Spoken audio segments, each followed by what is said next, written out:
Hey everybody, welcome back to another episode of Content Talk, where we talk to content creators and find out why they make what they make. I'm Max, and I'm joined here with Size 5 Games. How's it going, you guys?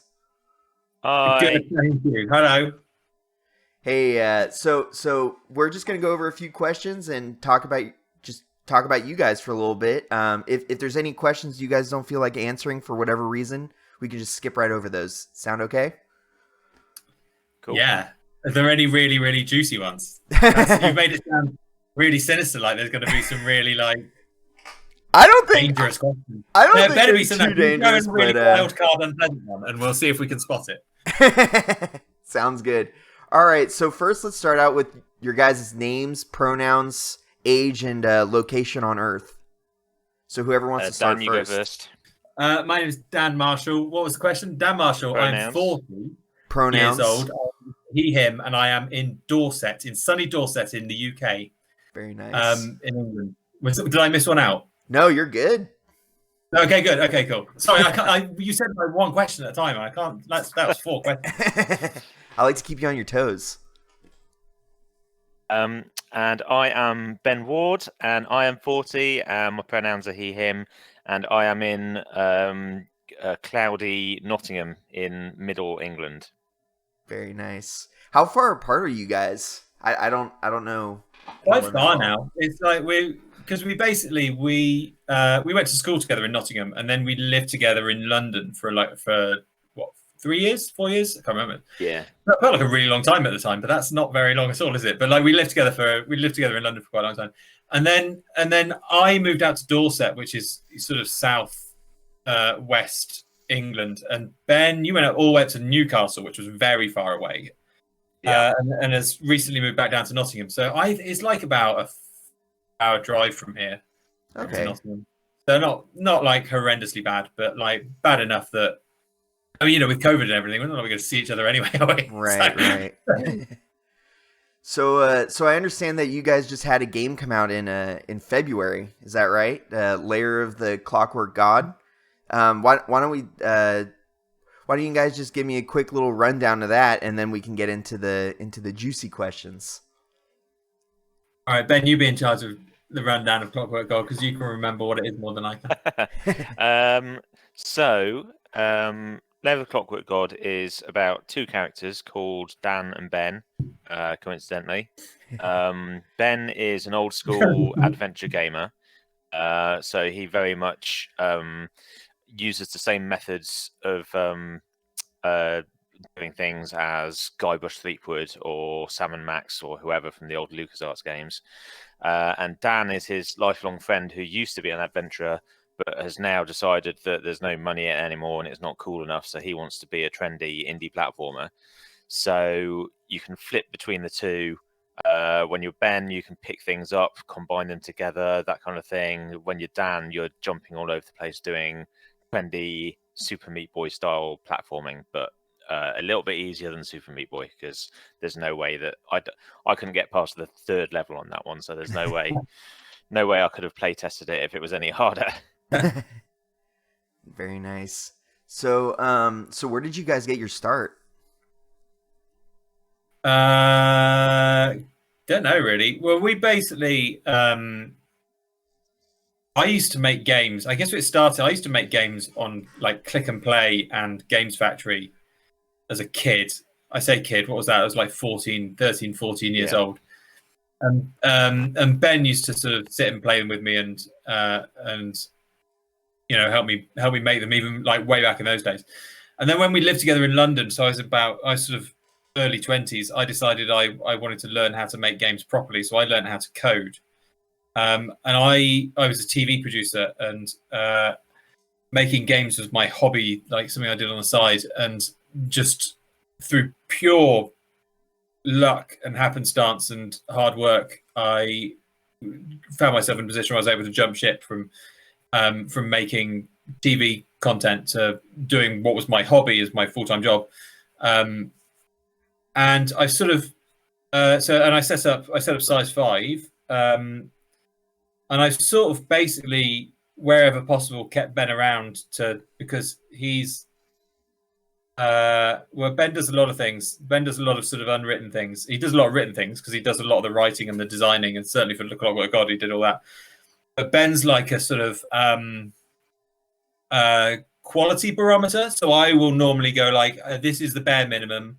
I'd like to do it. We're not on video, are we? But like, I'd like to do it here. And Ben's always one. Ben's always the one pushing and making sure, like, trying to make it so that I put in that little bit of extra effort to make it as high a quality as it can be. But yeah, so that's that's sort of how we started, and that's how we sort of get along now. Very nice. What about you, Ben? How did you get started? Well, I'm not a full-time game developer. I like the majority of stuff I've done is either working on because basically Size 5 Games is Dan. Mm-hmm. He gets in freelance people to help with design or art or sound or whatever as and when he needs it, and I'm one of the guys that he gets in as a freelance designer. And so on the 3 Dan and Ben games, I've been full on co-designer, co-writer, but not on the other games. And outside of that, really, all I've done is game jams and little freeware things. I've done the odd spot of freelancing for other places, but so I guess I got my start, like Dan said, kind of like going over to his house when we were 14, and he'd be like, "Oh, I'm making this game where you play," because he'd been watching the X-Files. He's like, I'm making this platformer where you go to this underground lair and you kill aliens, and there's a secret government conspiracy, and you write the prologue text. And so I'm there writing about like from the dawn of time and Kubrickian apes looking at monoliths and blah blah blah blah. So that's where I got my start, was kind of writing stupid shit for Dan and suggesting level ideas, which mainly I would just suggest, can we have a level set in a bum, was my my go-to suggestion. Yeah, there you we go. did it. I did finally get that done. I got that done because we made a game called Privates, which was about little soldiers going into people. It was a sex ed thing for kids to learn about how not to get gonorrhea and how to wear a condom and all that sort of stuff. And I managed to actually make a level set inside a bum. So ever since then, what year was that? That was about 2009, 2010. Yeah. Ben hasn't really been able to suggest it anymore. It's been a delight. It was like Ben's go-to like suggestion when he's run out of all suggestions is just like a big lengthy sigh, and he goes, "What about a level set in a bum?" But we can't do that anymore because it's redundant. No, you've reached your bum quota. You get one bum per career, and that's it. Exactly. No more. So, who do you guys make games for? Like, is it just like who's like your target audience, I guess? I'm not a grown up enough to think about that sort of thing. I think like a lot of more successful indie developers probably do, but I do it. I love my job, and I want to keep on enjoying my job. So like normally when I'm making a game, every time I make a game, very much, there's a game that I want to play that doesn't exist. It only exists in my head, and the only way I'm going to play it is if I make it. Mm-hmm. And the downside of that, of course, is that by the time I've actually finished making the thing, I have no desire to play it whatsoever because I've played it like 100,000 times. But I still make games for myself, and if other people happen to like it, I think that's ace. That's helpful. But I'm not a big fan of like designing stuff by committee and looking at metrics and looking at facts about about what people are playing. Definitely. If I'm going to get up every day and sit and churn through 100,000 bugs and code and like, because game development turns into a proper slog, especially like towards the end. If I'm going to do that, I'm going to do that to make the game that I want to make, rather than something that I think other people want.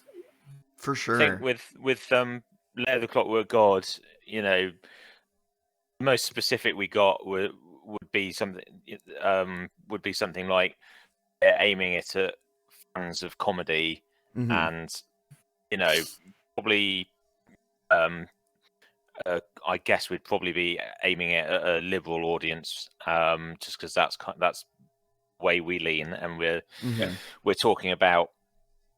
There's kind of some like political themes in there, or metaphors that can be interpreted politically or whatever, and it's about being selfish and or not being selfish, and what it's like living in 2019 and that kind of thing, so people can extrapolate that out. And I guess we have quite a humanitarian kind of Bill and Ted be excellent to each other kind of viewpoint, so that's pretty broad. When I say political, I just mean we want people who are nice to each other, basically. That's the kind of people we're aiming at. Definitely. Yeah, it's kind of unfortunate that we live in a time that, like, just being nice to one another is a political view, So yeah. So what separates your games from other people's games? Nothing. There's just a vast sea of indie games, and we are just one other piece of broken shipwreck bobbing up and down along all the other ones. The swearing, the mention of shit and bums, that's maybe got a bum level. Got a bum level that I go for as you can't say that away. I think the thing about Clockwork God is that it is genuinely funny, and I think that's one of the things that people have pulled up about it is a lot of time video games, or most of the time I say games that try and be funny, are like at best smile humor, and at worst like miss the mark quite a lot. And I think one of the things that Clockwork God has going for it is that a lot of people have just said it's very funny. It's a genuine comedy game, and I think that's always been kind of what Size 5 has.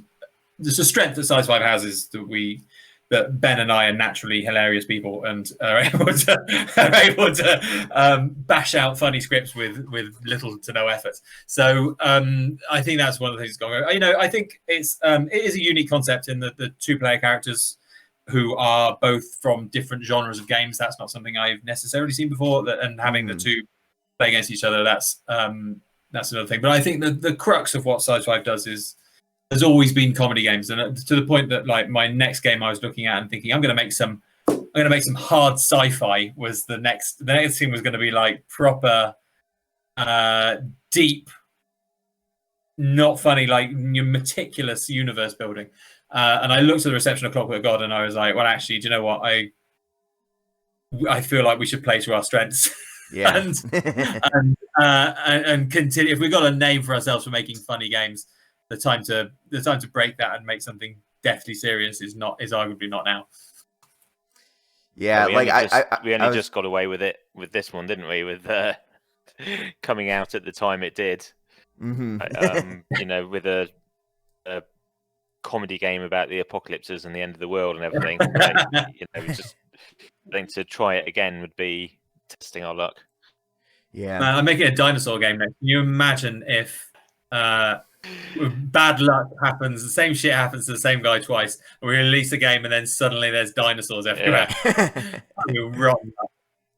Yeah, it certainly seems like you guys are on like you guys do a great job with comedy, because that's like what all the reviews are saying is just how funny your game is. And I don't know, it just seems like it's really hard to do comedy in video games because you just don't really see good comedy anymore. So I don't know. But I think like one of the strengths we have is that Ben and I are a very similar mind. We grew up together. We're two complete strangers. We grew up together. We have a very similar sense of humor, and I think I keep going back to The Simpsons, and I hate dragging on The Simpsons. It's a very easy thing to do, but like I have this image in my head of when they write The Simpsons of like 30 people in a writer's room, like all like whittling down jokes until they're not funny anymore. And I think like the secret to comedy or writing comedy, I think it is you can't please everyone.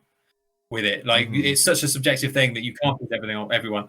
And I think so. Ben and I are of similar mind. We're able to bounce the ideas off each other and basically come to the same sort of conclusions with everything we do. It's like having one person in the writers' room. It's like, but there's two of us, so we got that luxury of bouncing things off each other. And I think because we're able to just go, okay, this is what we think is funny. Have at that. You know, if you don't think that's funny, that's fine. Move on, do something else. But like, this is what we think. And I think quite a lot of video games don't have that necessarily have that luxury that they've got. Like, you know, you spent $40 million on making the thing. You've got to make sure you sell enough copies. You've got to make sure your sense of humor appeals to everyone. In which case, it gets like watered down and blanded down, and is no longer funny anymore. To the point where it's like, oh, that's slightly interesting. It's like slightly funny.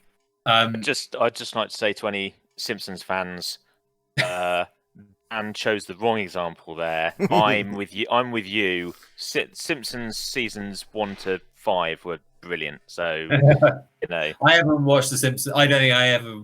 I think I've watched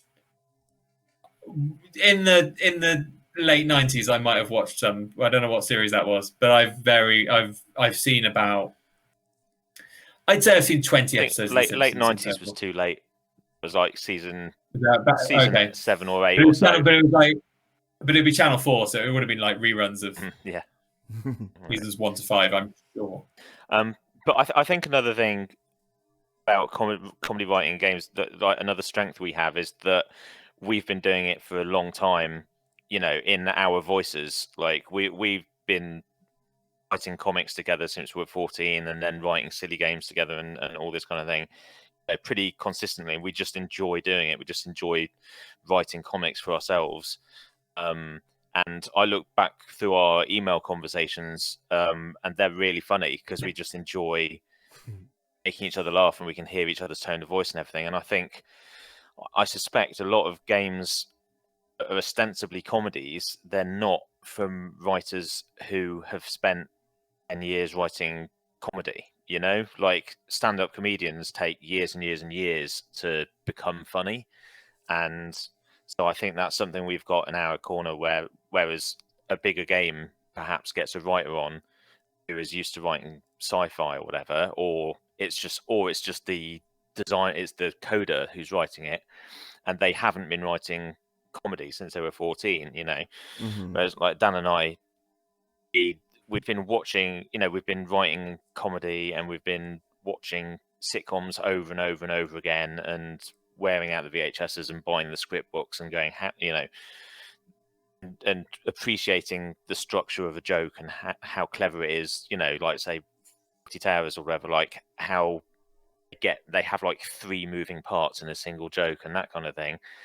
And, you know, there are funny games, like someone like Tim Schafer, clearly he's spent years and years writing comedy, and he can just like I think Psychonauts, he left it right up to the end and then just spent like a week feverishly writing the entire game, and it's like reach mountains of dialogue, but it's all brilliant because he's got it down. He's done the 10,000 hours. So I think that's one of the reasons why comedy isn't as good comedy isn't as prevalent in video games as it is in other mediums. And the thing is that like writing is always one of those things that comes last traditionally, like, you know, like the gameplay and the levels and everything comes last. And you know, we've all heard the stories about like games that have had to crowbar a story around, well, these are our 8 levels, you've got to write a story that fits those, please.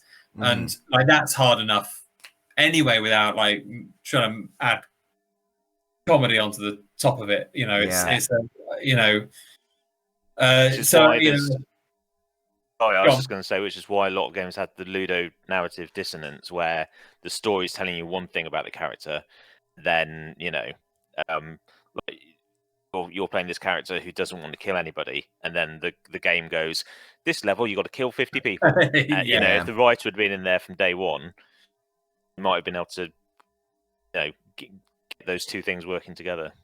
Yeah. Very nice. So who or what inspires you guys to make games? Oh, I don't know the answer to that. What inspired you at the start, Dan? I guess it was just, don't know, I guess it was just playing good games you Because liked, wasn't it? I always loved making video games and playing video games, and it seemed like I had I had enough of a drive to want to make them to teach myself how to code Mm-hmm. for starters. So I don't know if that came from any like one or any people in particular. It was just that I had this addiction to, certainly in the early days, Mm-hmm. to seeing the stuff that I made actually happen on a screen. So like, finished coding something and hit F5, and the little world that you had imagined in your head was actually playable by other people on the screen. I found that incredibly addictive, and that pushed me through my lack of understanding and my lack of experience and my lack of talent into a point where I could actually, make these things competently. I don't know if I would credit anyone in particular as like, oh, I just love the games of person XYZ, because I've never been like that. I've never been like the kind of gamer who plays purely one genre game. I'm not, it's like I'm just out playing first person shooters. I was always like, I loved playing the old LucasArts games as much as I love playing Sonic the Hedgehog and Mario, and then third person shooters and first person shooters and strategy games and all that sort of stuff. There was never like a funnel for me to like go, this is the sort of thing I like and I'm only doing that. So like my inspiration comes from all over the place. Yeah. What about you, Ben? I guess for me, I think it's less about video games. If I hadn't been friends with Dan, probably never would have. Oh shit! I should have said that. Sorry, Ben is my inspiration. Yeah, sorry. that's right. You're right. No, sorry, Ben. Oh, that's such a good answer. I should have said that. No, I was just going to say no. I think I would have always liked to do something creative, because I really enjoy the creative process. But video games specifically, just because of Dan. I think if Dan had been writing epic sci-fi novels, then I probably would have been there doing fan art and working out the politics of the Qatar nation or whatever for him. So very nice. Are there any games that inspired you, Dan? Like any in particular? I don't know. There were so many. Yeah, I feel you. There were so many. We're talking early days. I mean, it's weird to think, because it sounds sort of dumb to say something obvious like Sonic the Hedgehog, but and because Sonic is bad now, but like it's hard to think back to a time where Sonic was unbelievable. Mm-hmm. Like when you first saw Sonic go around a little loop de loop, and the technology behind that was was genuinely mind blowing. So I think a lot of those early games, because I grew up on like BBC Micro games long before I was allowed to have anything as decadent as a games console. Mm-hmm. But that's certainly where I sort of found my passion for it, was a Mega Drive or a Genesis or a Super Nintendo. That kind of era was where I really found this is something I want to devote my entire time to. Yeah. I mean, before that, so it was that kind of era, but it would have been your Sonics and your Syndicates back in those days, wouldn't it? But anything circa 1991. Gotcha. X-Wing, Mm-hmm. Wing Commander, Wing Commander 3. it was like a movie, wasn't it? It's like playing a movie, Dan. It's exactly the same as playing a movie, Ben. Only you got to do the shooting bits. It's just like Star Wars.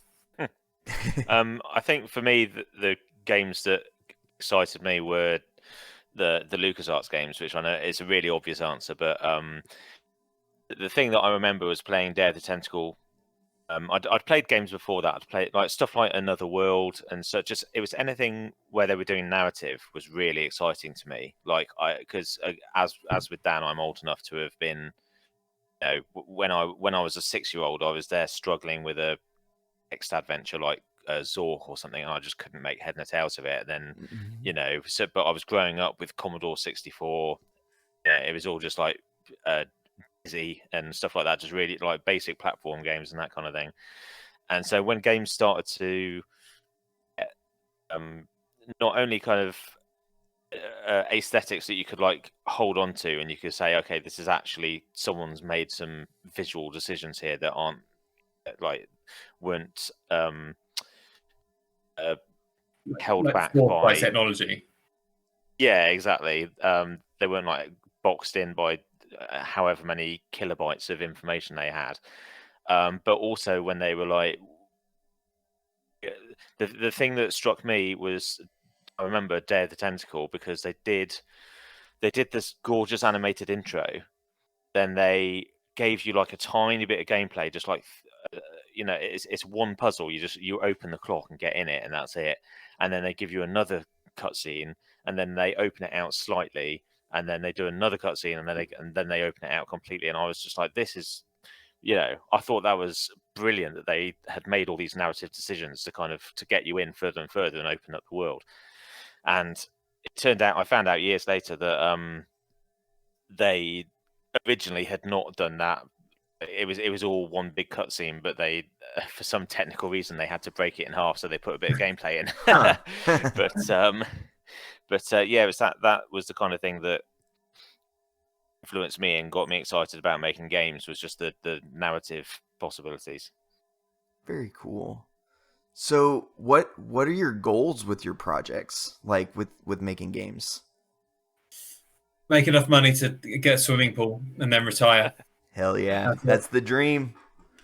No, I think I'm happy as long as each project brings in enough money to make another one, and just keep me going until I die.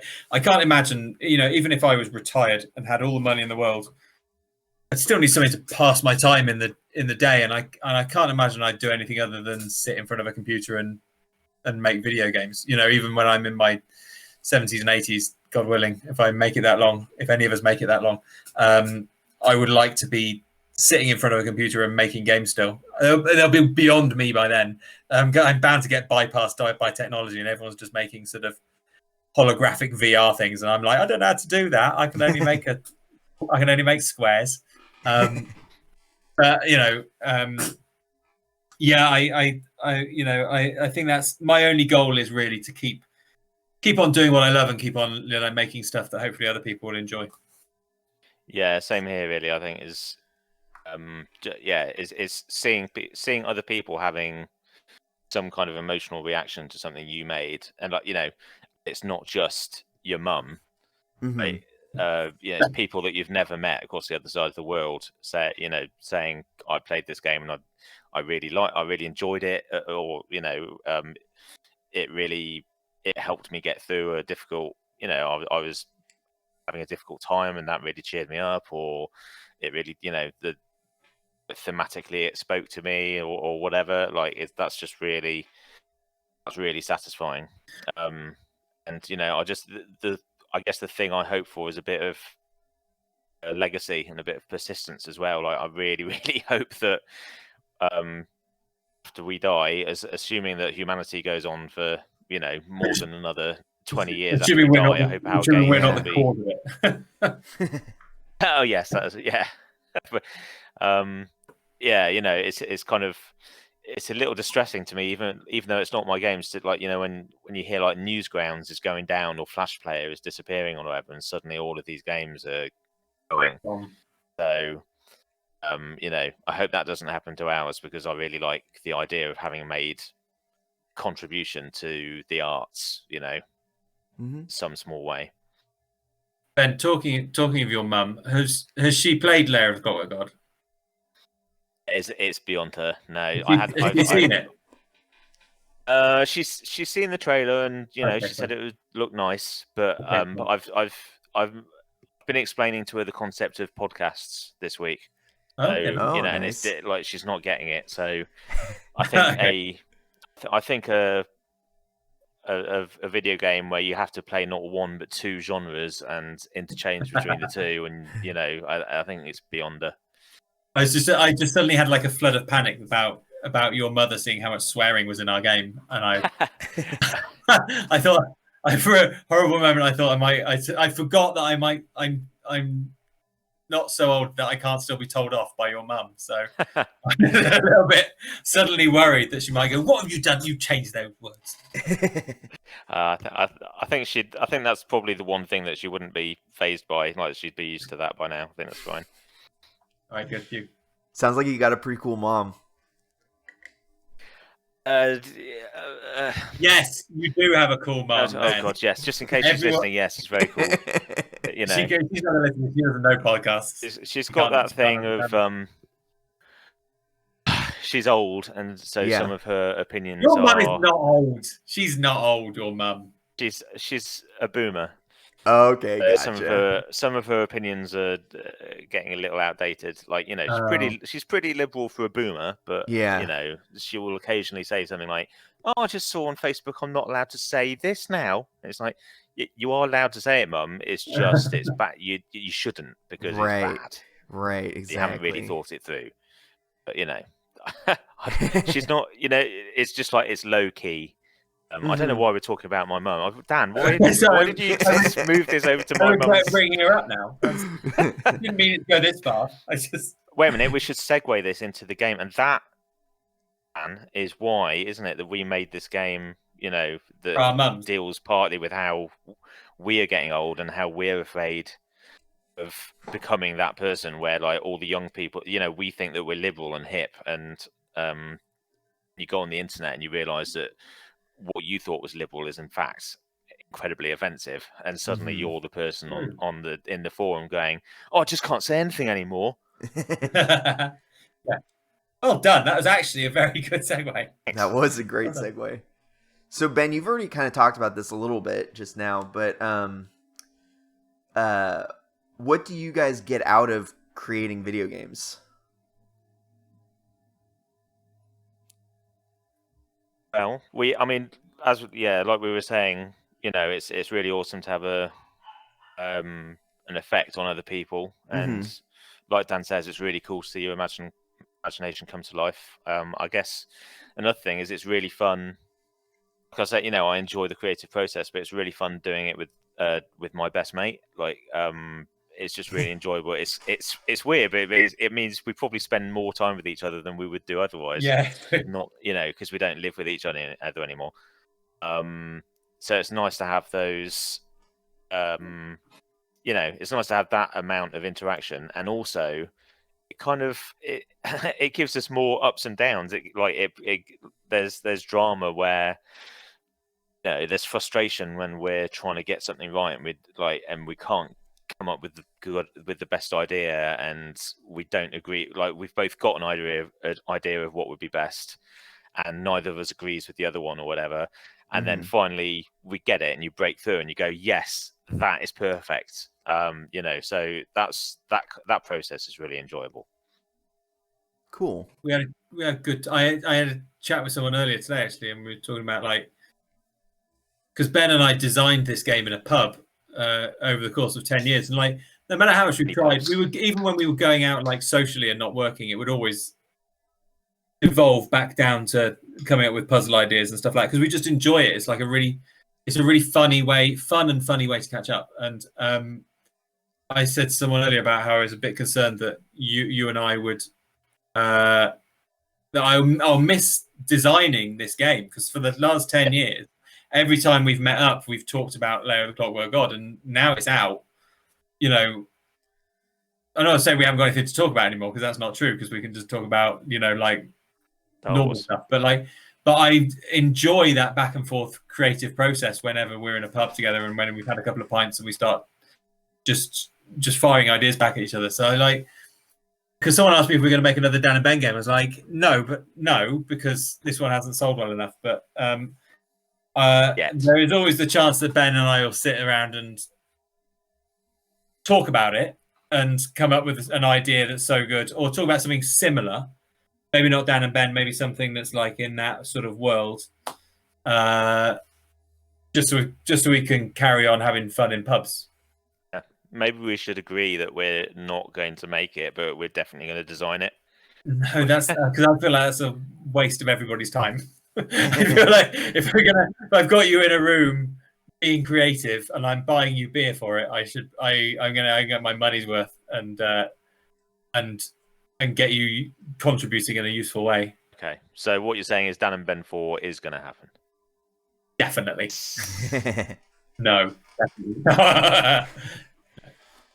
So what's the biggest hurdle you guys have faced? What, in Clockwork God or just generally? Just in general. Career general or life general? Because I had a drippy bath today, and that was quite stressful. I guess career. Do you know what? Do you know what? The answer is always money. Money is the driving factor of everything. It would be lovely, for example, to be able to hire a full-time artist on stuff, but can't afford it. So, you have to sort of make do with dribs and drabs of what you can get. I think that the biggest hurdle is not having the cash available to necessarily realize what's in your head one-to-one to the screen, as near as damn as you can get to the screen. Beyond that, it's the biggest hurdle is my own very, very poor coding skills. I've got a bigger appetite for making games than I have ability to actually make them. So it's a struggle for me every day to make even the most basic things happen. So what project are you guys most proud of? This one. Yeah. Right? Yeah, I mean, myself having worked on the 3 Dan Ben games, it would be easy for me to say the 3 Dan and Ben games, but I think... And Jibbage. I did additional design on Jibbage, that's true. But, I don't think... I think... I love Jibbage, but I don't think that I could claim that as my most proud thing, personally. No, fair enough. But it's a shame that it doesn't, it's not easily playable, because that was really fun. But anyway, you never know what will happen. I think, Clockwork God is, the reception to it has been ace. There's very, very positive Steam reviews, very, very positive critic reviews. I'm very happy that it's, after 10 years, we made something that is fun and funny and approachable and interesting and clever and constantly that does new things and does interesting things and plays with expectations and all this sort of stuff. And I'm very, it's really difficult. Like, every time I've been selling games in the past, I've made them, and a little bit of me's gone like, this is a good game, but it's not like necessarily the absolute best thing that's ever happened in the world. But when you're doing marketing, you have to be like, this is the best thing that's ever happened in the entire world. And I've always felt like a little bit disingenuous, even with like The Swindle, which I loved, but I knew 50% of people were going to hate it because of certain design decisions I made. And there were design decisions I made that because that was the game I wanted to play, that was the game I wanted to make. But I knew 50% of people were going to hate it, but you still have to go out and go, this is the greatest. You can't go out and go like, hey guys, half of you are going to not like this. That's not great marketing spiel. Right. You have to be like, this is the greatest thing that ever existed. And so there's always this little bit of you in here that's like a little bit, it's a bit awkward. But Clockwork God is one of those things that the reason I feel so proud of it is because I do feel just perfectly happy going, do you know what, this is brilliant. This is a great game. We've done a really good job. It's really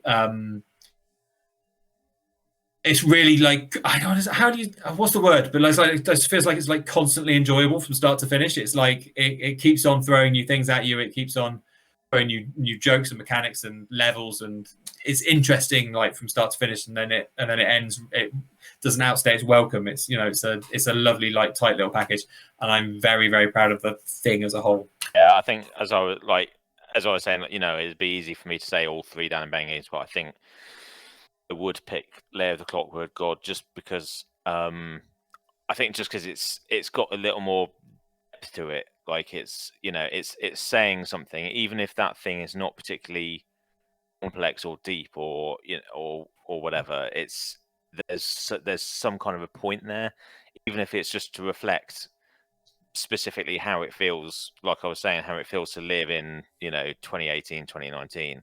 The first two games, just they were joke machines, and they were looking fun at adventure games from the 90s and stuff like that. And there was so much dialogue in there that we did make like contemporary references and stuff. But this game feels like it's built in, like it feels like a bit more meaty. So I guess that's why I'd probably say that this is the one I'm most proud of. And also, as much as I love the graphics that Dan did for the first two, like this one, it feels like being part of a big production, having someone else helping out with the art and someone helping out with the sound, and it looks like it stands up against all the other games on the game stores. So yeah, I would say, conveniently enough, I would say Lair of the Clockwork God. Available now on Steam and the 4th of September on consoles. Oh my god, do you mean that game, Ben? The one that's coming out now on consoles, audible 15% off? Is that the one you mean? What, the one that comes with a prequel visual novel for free? Yes, Dan, that is the one I mean. Wow. So, as my final question, I just wanted to ask, where do you guys see your company in 5 years? Or your game creating, I guess? 5 years is like one more game down, maybe 2 more games down. Yeah. I honestly, because I always had this problem because very early on the company started to expand quite a lot. Or it had the opportunity to expand quite a lot, but I was not happy with what my job had become, which my job had sort of become ticking boxes and producing rather than actually like developing and like managing people and stuff like that. And I wasn't like necessarily massively happy with that, and I wanted to get back to actually the thing that gave me that fire and made me like really passionate and excited to get up in the morning. But as time goes on, like I would love in 5 years' time to maybe have an office with other people in it and be not necessarily doing all the coding myself, and having a little office with with me and Ben as the creatives who just sort of sweep in and go, darling, it's lovely, carry on. We're going down the pub to design another level, and then and there are other people workhorse typing away, getting the actual work done for us. I think, I don't know whether 5 years is particularly reasonable for that sort of time frame. It's probably looking at like slightly more 10 years, but that's right now. That's where my a little office by the seaside somewhere. That'd be nice, wouldn't it? Like a little office down on the south coast by the seaside. Me and Ben just sort of being in charge, telling people off, shouting across the office at each other. We have one of those offices where we got like a Nerf gun. Yeah. Shoot at each other, and everyone else is getting annoyed with the 2 idiots in charge. That'd be ace, wouldn't it? So I think that's my current end goal. I will probably change my mind. Oddly enough, I had a conversation with Sean Murray of Hello Games where I was like, I'm quite jealous of your office and your because we started off sort of similar sort of time in a lot of ways, and I was like, quite jealous of your office and how big it's got and how well you're doing and all the rest of the stuff. And he was like, yeah, I'm quite jealous of you just sitting in your house. Just making games in your attic. And I was like, yeah, I can sort of appreciate that as well. So I think there's it's a double-edged sword, isn't it? But I would love to maybe be making something with more people on a more permanent basis. If that's happened, I've got to sell like a shit ton of copies of this Clockwork God thing first. So, see how that goes. What about you, Ben? Or is similar goal? Yeah. The whole uh, running an office with Dan thing and just being getting paid full time to make the creative things we want to do. That'd be amazing. Mm-hmm. I'd take as a second prize just full time writer / designer, like freelance would be great, or full time jobs at another good dev company. But yeah, something along those lines would be lovely. Very nice. So that's all I've got for you guys. Is there anything you want to plug? No, we've got nothing of interest to plug. There's no. I mean, Dan, Nothing haven't springs to you got a mind. game coming out on the console soon? Yeah, something about I can't remember what it's called. Lair of the Clockwork God comes out on Friday, the 4th of September on Switch. Oh, I know what I want to plug. Hang on, I'm in the middle of my thing. All right, sorry. Go on, Dan. Go on. I know you've ruined it now. I can't even remember what the game's called. Lair of the Clockwork God comes out on Friday, the 4th of September on Switch and Xbox One, and then later in the year on PS4, and it's on Steam as well. There you go. And it's very reasonable, and it's got very good GOG reviews. and Linux to buy it. What's that? Sorry. On GOG as well. And GOG as well. Very cool. The thing I wanted to plug was we recorded some developer commentary YouTube videos for the first Dan and Ben game. Those gone up on YouTube, and they've only been watched by about 4 people each. So everyone should go to Dan's YouTube channel and watch those and like those and comment on those. I haven't put one live today, have I? I should do that. Oh, I told you no one would pay any attention to those. I know. I've been bugging Dan to put them out for years, and that, like, for one reason or another, he hasn't been able to, hasn't got around to it, and now he's put them out, and like 3 people have watched them. It's like, oh. Well, Dan, what's your YouTube channel? I don't know. I genuinely don't know. Okay. Because I don't really use it very often. I just use it for putting up trailers and stuff. It's presumably youtube.com/size5, is it? Or size5 games. I don't know. If you go to twitter.com/DanNat, I'm sure, and ask me, sure. I'm sure I'll be able to. Sure. And I'll make sure to put it down in the description and everything so people can find it. Thanks. I'm glad you're more professional than I am. That's good. It's all good. I got you covered. I can tell you on my phone, it just says Dan Marshall as your your display name, but I don't know if that's I should probably change that, shouldn't I? I don't know what's more professional. It's all good. We'll get figured out. But yeah, so thanks for watching, everybody. Make sure to subscribe and all that good stuff, and check out Dan and Ben on Twitter. And yeah, I will see you guys later.